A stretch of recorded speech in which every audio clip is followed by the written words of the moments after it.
welcome to the first podcast from our little stable up in the sky of 2022. To ease your furrowed brow into yet another new year, you're in luck because you are here, up on the lookout.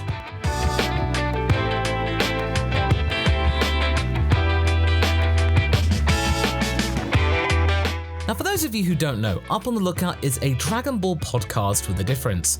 Here, we like to talk about Dragon Ball in a more relaxed manner. We're not going into some serious debates here. We are just sharing our ideas with you, and hopefully you enjoy it, or you engage with them in some proactive way. If you'd like to help support our little podcast adventure, go to masakox.com, that's masakox.com, and see what you like there, including the Up on the Lookout t-shirt. But joining me as always, like a really good faithful shirt in your wardrobe, is of course my trusty sidekick Haverock. Hello. I know what I am and I know who I do. Oh, I think I messed up something. Did you have a really good little break? Oh yeah, I had a pretty decent break. I went to see my friends, and we had a lot of board games and Switch gaming and tasty food to be had. So yeah, got a little bit of R&R. Not unlike the characters in our hit series Revelation F. We are working on the 8th episode of R&R as well. I've seen the storyboards that Julia has come up with, and they are very, very good.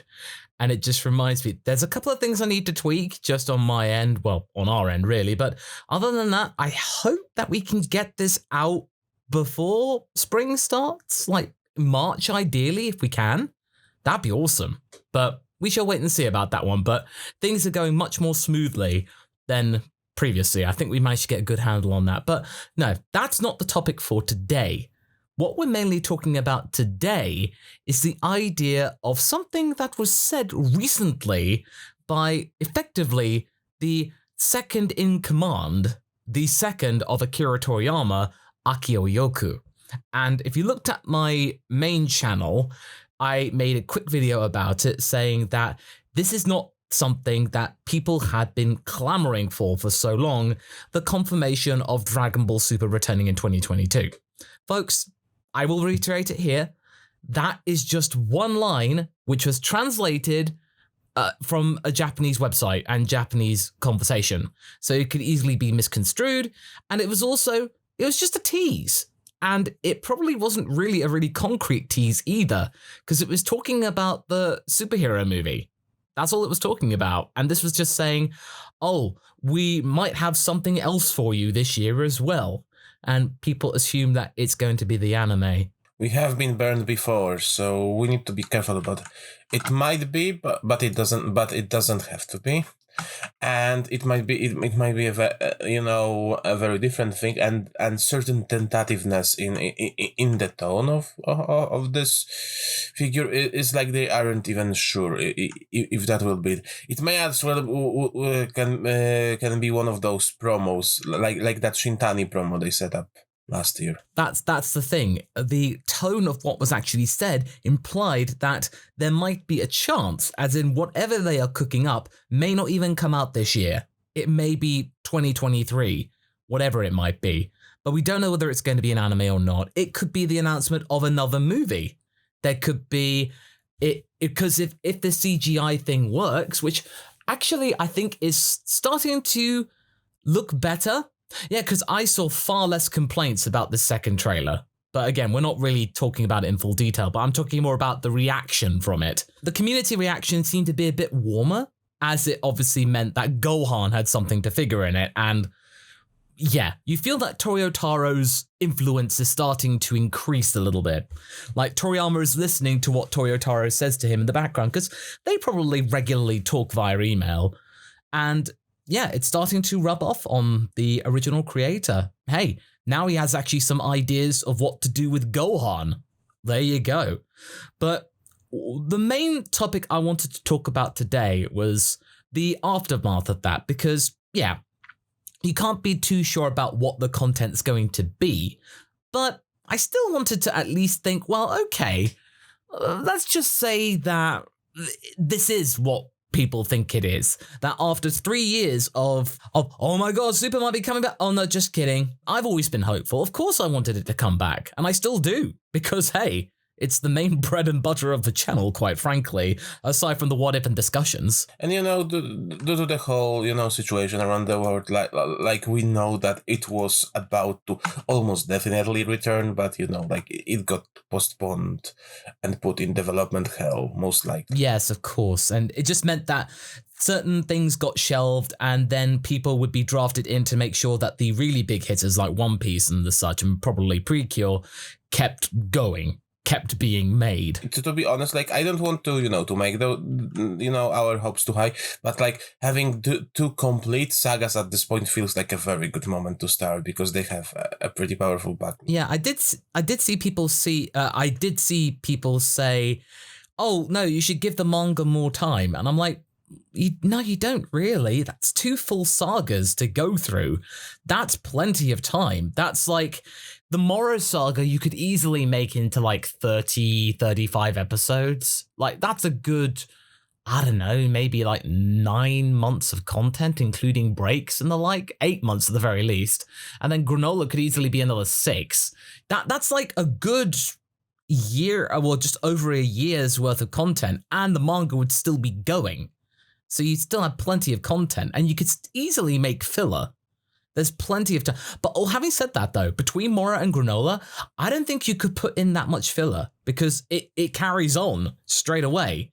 Like, you could have like 1 episode just to tie up Moro properly, and then you kind of go, however, when all is said and done, the site of Moro's final bombastic encounter, something else is looming in the shadows and stuff like that. You could possibly do that, but filler probably be kept to a minimum between the 2 sagas. I mean, the most we want to see from filler is what the filler does the best. Like we've recently discussed, in our manga videos, more character interactions. Like we can see more interactions between Moro's crew. We can see more interactions between Z fighters, and we could see like what I'm hoping for, the eventual, animated version of Moro Saga would be to give us more of the relationship between Goku and Mirus, to sell me this friendship more. Yes, exactly. That was the biggest problem in terms of the interactions that haven't I thought, that the Mirus Goku thing seemed very forced. Like, there was minimal context for it. Like, most of it happened off screen, and you are made to think, oh, Goku and Mirus are best buddies. You really need to expand upon that more, and an anime can do that. For example, you can have it that Goku is training with Mirus in his pocket time chamber, and Goku wants to know, well, why do you think this way? Why are you so different? You don't act like how Whis and Vados act. What gives? And then Mirus explains, like, oh, there was this one time where I was dealing with something as part of my training, and I saw mortality at its greatest or something like that, and that is something I want to be. And it just makes Mirus the much more justifiable and much more understanding anti-Zamasu. Like, Zamasu hates mortals, whereas Mirus loves mortals and wants to be one. And as we know, he then gets to become one. And this could easily be a Grand Priest technicality. They say, oh, you're mortal now, but what is the natural lifespan of an angel? I guess it will just be thousands and tens of thousands of years. Oh, well. I mean, that's a technicality I can imagine the GP would come up with. Like, well, son, I do have to make you mortal, but how long do we actually live for, really? I guess we don't know. Let's find out. And he could easily live for thousands of years naturally anyway. So we don't know. So it's just like a little get out of jail free. It doesn't really matter because Mirus will probably outlive them all. But he'll get a good life, certainly. Anime is no stranger to that with, you don't think about it, but most of Goku Gohan training in Cell Saga comes from the anime. Some of the more interesting aspects of their mutual relationship come from the anime, the way we know it. Yeah, absolutely. In the video that Have and I did last month, which actually is getting a lot of traction, is that you think that the Dragon Ball Z anime and the manga are one and the same, that they're identical, and that's mostly down to just assumption. That because the manga, we didn't see that until later on into the late 2000s when Viz started to publish them more regularly.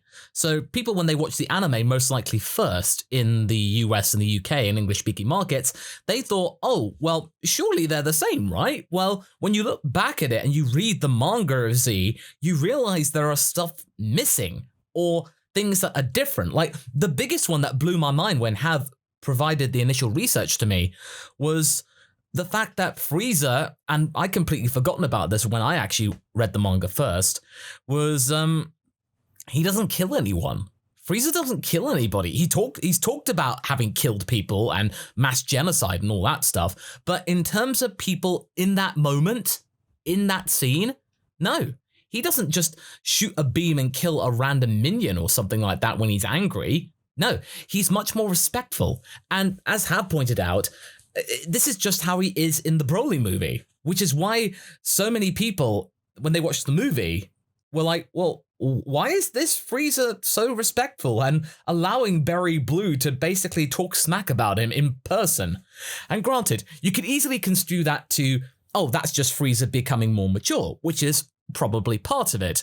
But most of it is down to the fact that the manga Frieza is a lot more nice, more pragmatic and less willing to waste resources, let's be honest. In conversation, like in a regular conversation with Frieza, he's less likely to, shoot something through your heart if you displeased him. He'd get angry, yes, but he wouldn't kill you. I expect differences like that. Like, I don't know if it will be out when we release the podcast, but we have a similar thing coming out for Super from different angle, because again, like, Super is entirely different animal, and with Goku Black Saga and Tournament of Power, you would need 2 separate videos or even more than 2 to discuss all the differences, because it's so drastically different. There are some ways where it does it better. People do dismiss it because, the first 2 manga chapters, the sagas, were not that great, and admittedly, no, they weren't. And Tournament of Power is problematic. But as we say in our video, it does have its moments. It does have things which are better, which are like quality of life improvements. But again, the entire thing, when you look at it as a whole, very rushed. Like Toyotaro just didn't want to do it, but felt like he had to. It sort of reminds me of like the whole rent-a-girlfriend thing that's been going around at the moment. I've been seeing people saying, it's like getting really bad at the moment, or it's like really changing its tone. And people musing that, it's because that the mangaka of it really wants to kind of finish it up, but the publishers won't let them. So they're just trying to do what they can to see what they can get away with. And I felt like Toyotaro was sort of doing the opposite, or sort of something similar, in that just like, let's just see what I can do, so that means we can get this done quickly. Because the Tournament of Power was really quick in the manga relatively to what it is. Because the Tournament of Power, I think, in the anime was like over 30 episodes, 35 or something like that. Like, it was too long in the anime and too short in the manga. Yeah, so if only you could find a way to kind of get a happy medium, or a content clairvoyant almost. But these are things that could be addressed in this new adaptation, whatever we see. That's the main thing. But I think what should be done is that Toyotaro and Toriyama should really work with the anime team to just look at the things that they may have missed out on doing based to time, or things that they look back on and go, that didn't really work. Let's find some ways to kind of improve it. Goku Senzu. Or, okay, if they don't get rid of the Sensu thing, at least have it that Krillin choose Goku out over it. Or at least there is some, like, of the Dragon team going, what was that, Goku? I thought you learned from Cell. Or something like that. A reference to Cell. Goku asks for a Sensu Bean. Krillin goes like, and then there's a cut back to Cell. And that moment giving the Sensu Bean. And he's resistant to doing that. And maybe eventually it gets to the point where, I forget, does Goku just take it anyway? Or does he just take it from Krillin, or does Krillin give it to him? He takes it from him. You should have that moment where Krillin is like, why would my best friend do that? Just like undermine me. And Goku would probably need to explain that, I knew what I was doing. I could sense that Moro was not using this power that he had acquired very well, and they would ultimately consume him, and sure enough, it did. You just need to address, really. But that's plenty of things to do. Or you can easily do it other way. That it's Moro who takes the bean from Krillin. Oh yeah, they could be dithering and bickering amongst themselves, and Moro's just like, what's that thing that they're fighting over? Oh, what's that? And then just like grabs it and like, sniffs it, eats it, and then gets the power. And then both Goku and Krillin feel utterly stupid. Especially, that Moro is supposed, and we see like him as an extremely smart villain, and that wouldn't be a stretch for him to do, Yeah, if you changed it that way, that Goku's about to do it, Krillin tells him not to, and then Moro just takes it from him anyway, that would have been much better. Goku would have still been chewed out, but it wouldn't have been as egregious and basically a copy of the Cell Saga. At least it wouldn't have been that. We've talked many times on why why we don't want Moro Saga as a movie, as we feel it deserves to be its own little series. But I've been thinking, like, it's been a while since we've gotten an OVA, and I know that maybe some people may think that days of OVAs are over.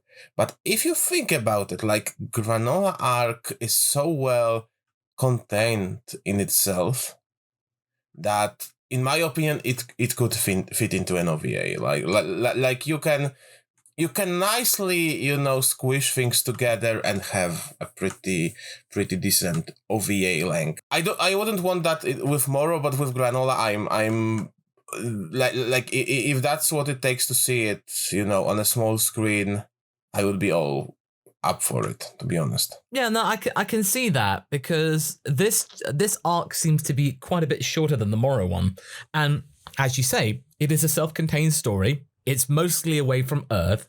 It doesn't really put that in peril. It's mainly about two other characters where Goku and Vegeta are support. If you wanted to make that into an OVA or a special, or heck, even the next plot of the movie, I suppose really what with superhero, I think that's kind of past it almost.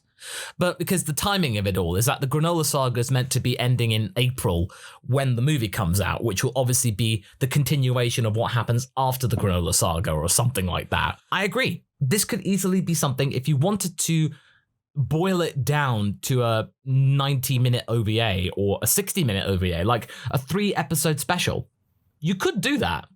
Well, actually, probably you might want 4, like a mini arc or something like that.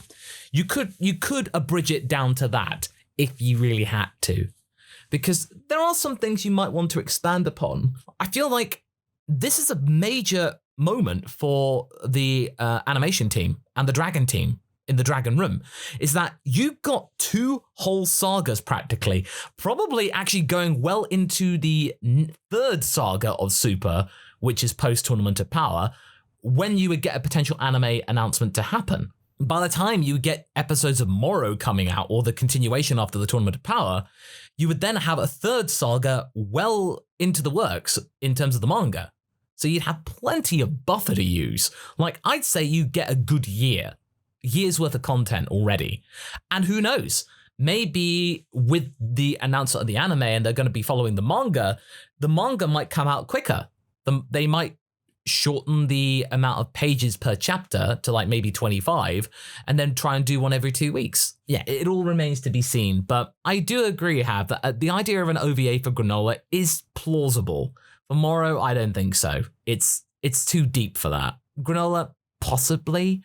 But it's interesting, though, that this one line of thing that was said by Akio Yoku, even though we don't really believe its plausibility in of itself, it does bring up a nice little bit of debate. Like, it does make you think, well, okay, supposing it is come back, well, what do we want? What do we actually want? Do we just want a straight up series? Do we want like maybe another movie? Or maybe it could be done, as you said, a special and a saga, like a saga then a special, something to tie people over between sagas or something like that. It's you start to think of the nuances behind it. It's been a long time since there's been a super anime, and people are probably clamoring for it in some way, but I can understand why people might not be, because after the many times that we've been having our hopes raised and then dashed, it's like at that point where like I just don't really care anymore. People have just moved on. And this is the thing I said about for years. If you leave it too long, people just won't care anymore.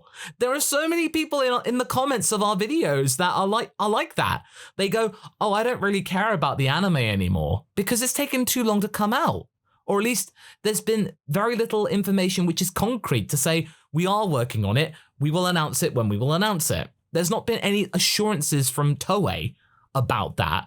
And sure enough, there is a small section of the fandom which just doesn't care anymore. To be fair, some of these fans will probably come back once it will be reannounced and the mood, will return. Because it's always, I'm not interested, and then there is that, mood of fandom celebration, and they might be back, but they wouldn't get a much better reception if they stuck to their momentum. Another question that I want to ask to you, would you be against to have it as a CG sort of thing like the Dragon Quest one? I don't mind this for the movie, and I said this on many occasions. It would be a really great shame to not see, Shintani involved in this. Yeah, that's a good question. I did touch upon it in my little hot take video I did the other day. But I believe that this whole Dragon Ball Super superhero thing is a test bed. This is a test bed because Toei likes to try out new things in terms of things to speed up processes or make things look better. Like 2017. With the Universe Survival Arc, they did that new line art technique, and it worked. Yeah, they made it so that means it looked like it was hand-drawn. They added the grain. Granted, it was a little bit too heavy in the contrast, but they fixed it now, and they remedied it, and now they're using it in One Piece and a lot of their new series. It's an experiment that worked, and I feel like that the idea of a movie is something that they're trying again. Can you make something which is compelling enough animation-wise to make into something that could be seen with a big property? I don't think that it's a failure. I think, actually, that between the first trailer and the second trailer, there has been an improvement in that technique. And I feel like it could work. I've not seen any moments recently that made me go, oh, that's bad. Oh, and people saying it's PS2 quality, shut up. It's not. If you want to say it's PS2 quality, go look at Budokai 1. That's PS2 quality. I would say it's like the Kakarot level, but with a different shading style. It's got 2D elements to it with the key and stuff like that. If you can make it work in harmony like that, then great. It'll be something that will still look really good. And so long as the material and the story is there, then cool. That's good. If you've got a good story and the animation isn't detracting, then cool. There are going to be some moments where it's a little bit iffy, but this needs to be a showcase. And if Toei can make it work, then they might bring it to the series. They might do. Just to see whether it works, and it'll be improved upon. It'll be fettled. It'll be modified, tweaked to make sure that it can work and is cost effective. I'll be very interested to know what the budget was for this movie, whether it was like $10 million. If it's less than 10 million, then I'll be very surprised. Well, Broly made 127 million in the box office internationally.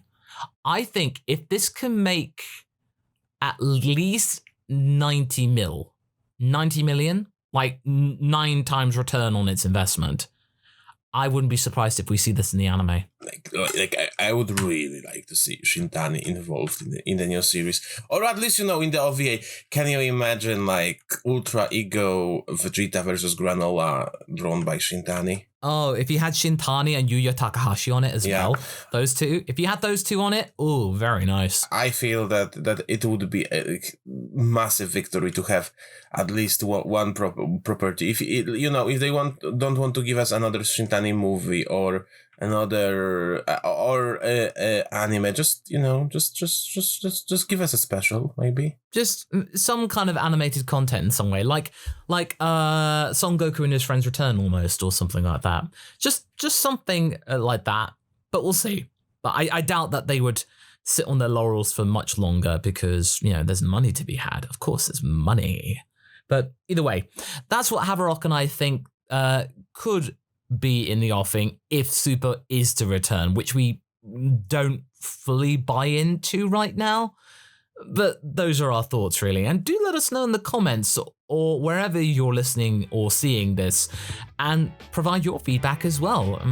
Once again, I'd like to thank you for your time. Thank you. And, Happy New Year for everyone listening, because it's our first 2022. Yeah, first podcast of the year. That's really good to know. But I hope you're all staying safe out there. If you'd like to help support the podcast, go to masakox.com. That's masakox.com.